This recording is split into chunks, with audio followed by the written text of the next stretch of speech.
Muy buenas noches, bienvenidos. Este es el último segmento de hoy de Noticias Internacionales y claramente lo vamos a dedicar a la crisis ucraniana. Está aquí con nosotros el profesor Andrés Gómez de la Torre, es el ex director de la Escuela Nacional de Inteligencia, además es un analista de defensa. Y bueno, vamos a tratar de analizar lo que ha pasado en este mes, ya que sabemos esta noche, por lo menos si calculamos el horario, en Moscú y en Ucrania ya se ha cumplido un mes desde el inicio de la invasión rusa al país vecino. Muy buenas noches, profesor. Bienvenido a Importada. Encantado, buenas noches. Si le parece, podemos comenzar esta entrevista escuchando una última declaración del presidente Volodymyr Zelensky, la dada esta noche y justamente en víspera de este primer aniversario. Si me ayudan con la declaración, por favor. En estas tres cumbres estará nuestra postura, una postura fuertemente representada. En estas tres cumbres veremos quién es amigo, quién es socio y quién se ha vendido y nos ha traicionado. La vida puede ser protegida solo en la unidad. La libertad debe estar armada.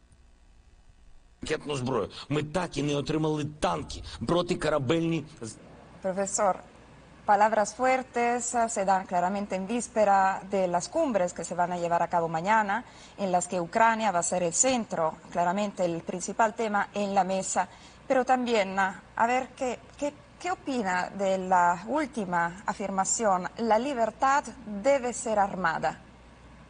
Bueno, sin duda que uno siente también un tono de cierta desazón por parte de Zelensky, porque él se ha quejado mucho de la actitud que ha tenido la OTAN, la Organización del Tratado del Atlántico Norte, que no se la ha jugado como él esperaba.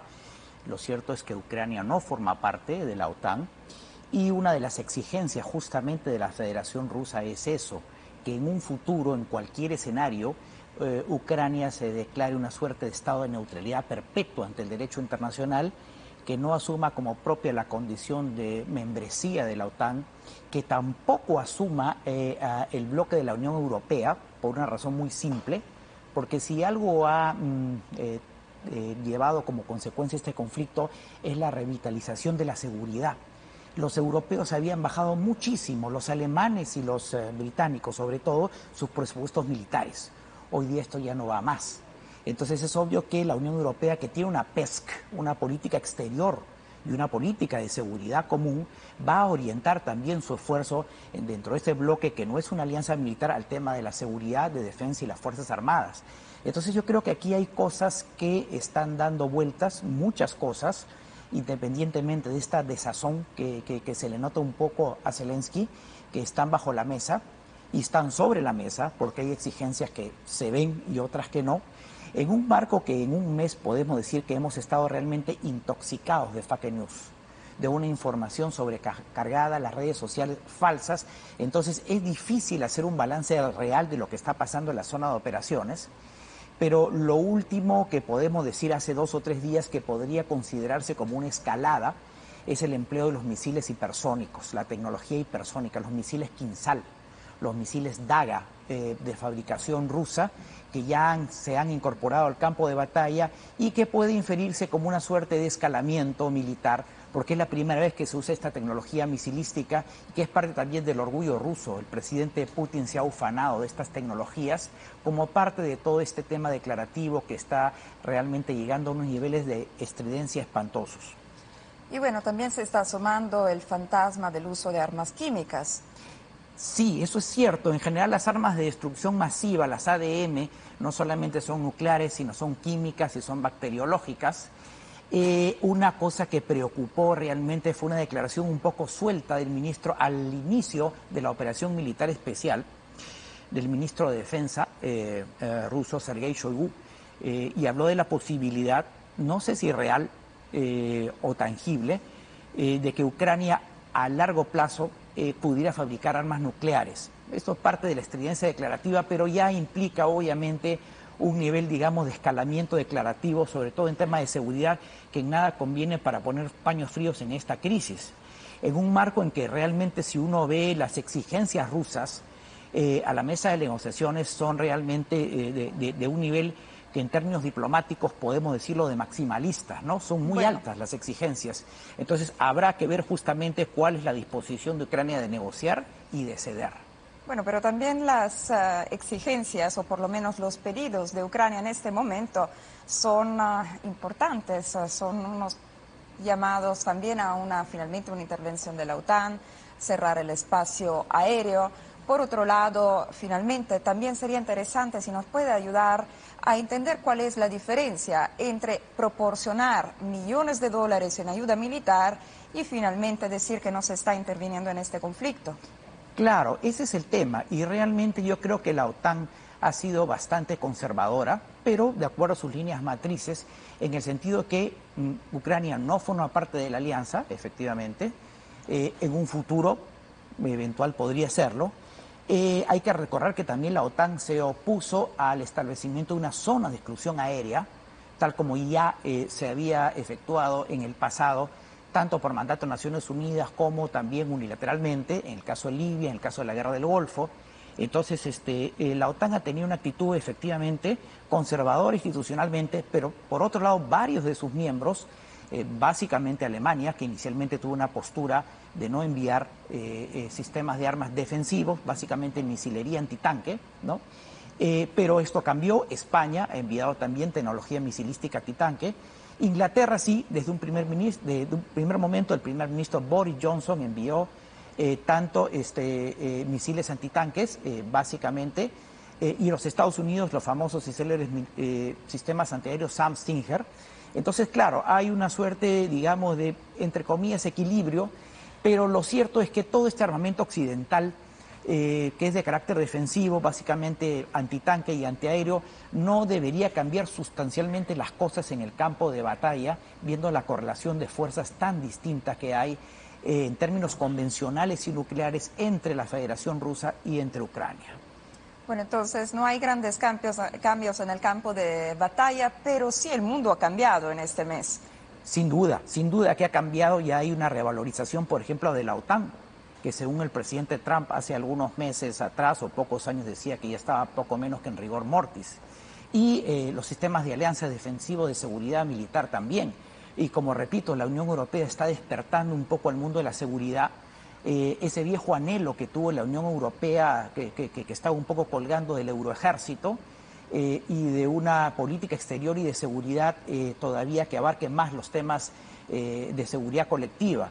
Entonces, claro que el mundo está cambiando y el efecto es total y es en general en América Latina, donde vemos además muchas ambivalencias, ¿no? Muchos tonos grises y muchas posiciones matizadas por parte de muchos gobiernos de la región.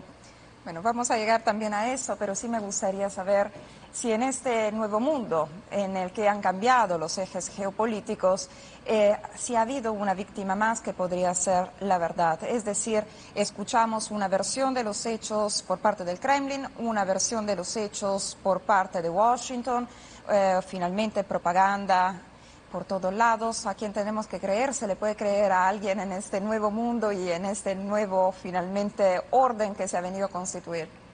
Bueno, lo cierto es que los rusos son maestros en la desinformación, en las operaciones de falsa bandera, en las operaciones de engaño. Hay un manual famoso.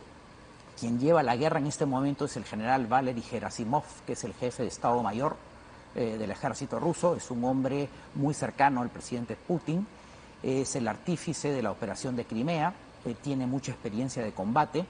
Ellos han elaborado en estos años un proceso de modernización doctrinaria del ejército ruso, y además han introducido este concepto de la guerra híbrida, que no es tampoco un descubrimiento de los rusos.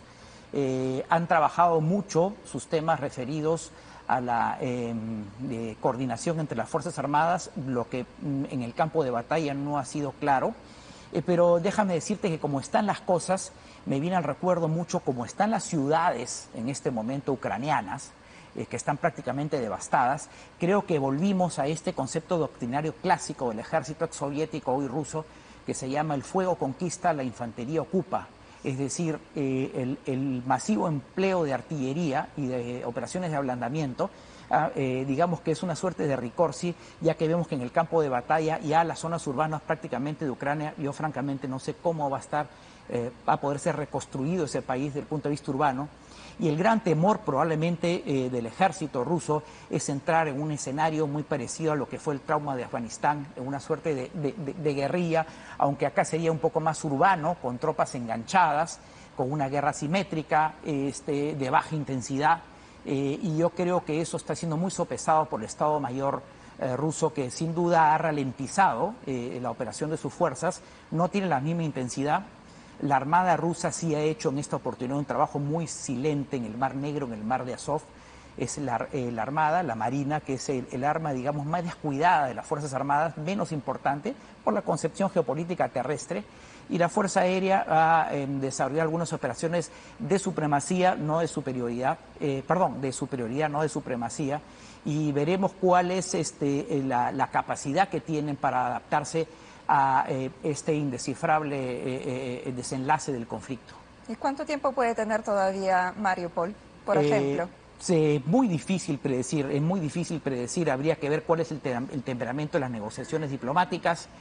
Hay una ventana de oportunidad que se ha abierto a partir de la diplomacia vaticana con la Iglesia Ortodoxa rusa, de una mediación o de una suerte, digamos, de buenos oficios. La Iglesia Ortodoxa rusa ha estado muy cerca del Vaticano, habida cuenta de esta apertura del Vaticano, de esto que se ha llamado el ecumenismo, el diálogo interreligioso, y el patriarca de la Iglesia Ortodoxa rusa es muy cercano a Putin porque es un hombre muy conservador, tienen esos puntos de vista muy parecidos. Estaría en ciernes una negociación en ese sentido que podría abrir una ventana de oportunidad, pero francamente cuando uno ve el listado, digamos, de las pretensiones rusas en el conflicto, vemos que la situación es de pronóstico muy reservado. Le preguntaba acerca de Mariupol, la ciudad estratégica que sabemos ya lleva casi 3 semanas bajo asedio. La pregunta era cuánto tiempo todavía puede aguantar bajo ese asedio, sabiendo que ya no tienen agua, no tienen víveres, no hay medicamentos y finalmente tampoco calefacción. Sabemos todavía hay un invierno rígido en Ucrania. Por supuesto, y me viene al recuerdo el asedio de Stalingrado, ¿no? Totalmente. Del general Chuikov, cómo pudo asediar, digamos, inversamente a las fuerzas alemanas en el conflicto con sus célebres maniobras envolventes. Es muy difícil pronosticar, habría que ver realmente cuál es el efecto que están llegando en el campo propiamente dicho de operaciones de las armas que están llegando de Europa Occidental. La ciudad efectivamente está cercada, no es la única que está cercada. Probablemente el Estado Mayor ruso está sopesando lo que significa entrar ya en un enganche neto urbano, el costo que significa, y obviamente también hay una dimensión interna de un conflicto interno de fuerzas al interior de la Federación Rusa, que no solamente implica el gobierno, sino los grupos de presión. Una de las grandes cosas que complicó la toma de decisiones tras la caída de la Unión Soviética fue que se formaron varios grupos internos, exagentes de inteligencia, los nuevos millonarios especuladores, los comunistas conservadores, los nuevos nacionalistas.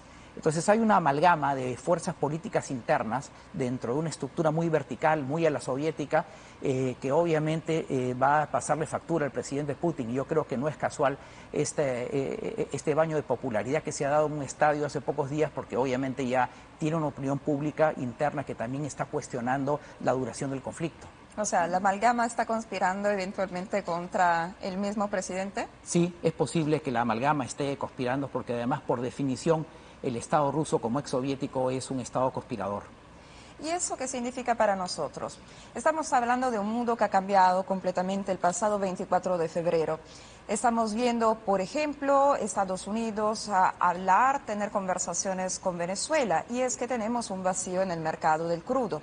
¿Cómo ve nuestra región claramente en relación a este conflicto? Bueno, sin duda que ha habido una cierta ambivalencia. Hemos visto una posición de neutralidad por parte del gobierno de Bolsonaro en el Brasil. Hemos visto también un corsi y ricorsi argentino. Hay que recordar que hubo una diplomacia presidencial muy activa en Moscú frente a la Federación Rusa. Tanto Bolsonaro como el presidente argentino Fernández, antes del conflicto, viajaron a Rusia, se desgajaron en elogios sobre Putin. el presidente argentino con su canciller Santiago Cafiero manifestaron que Argentina tenía la disposición de ser la puerta de entrada de los intereses rusos, ¿no?, en la región, y eso le ha causado una serie de problemas internos desde el punto de vista político al partido oficialista en Argentina, a los justicialistas, a los kirchneristas. Efectivamente, hubo una visita también de funcionarios rusos a Venezuela, a Nicaragua. Nicaragua fue un gran receptor de armas soviéticas en la Guerra Fría, cuando estuvieron los sandinistas en el poder, del año 79 hacia adelante. Pero en el caso venezolano, efectivamente, se ha hecho una jugada que ha despertado mucho los celos y los recelos del presidente Duque de Colombia, quien acaba de estar en los Estados Unidos y quiere averiguar cuál es el contenido y alcance de esta especie de nueva relación que habría por justamente el tema de el tema ¿Y puede petrolero. haber una nueva relación por parte de Estados Unidos con Venezuela? Y eso está preocupando mucho al presidente Duque por obvias razones. Y en general, aterrizando al caso peruano, algo que pasó bastante desapercibido, que habría que analizarlo, es esta suerte de convenio que hay de hermandad entre los partidos oficialistas Rusia Unida, de Putin, Medvedev y Sergei Shoigu, el ministro de Defensa, con Perú Libre, ¿no?, de Vladimir Cerrón. ¿Qué significa esta suerte de nexos partidarios de esta troika que aparentemente estaría adherida por el MAS boliviano?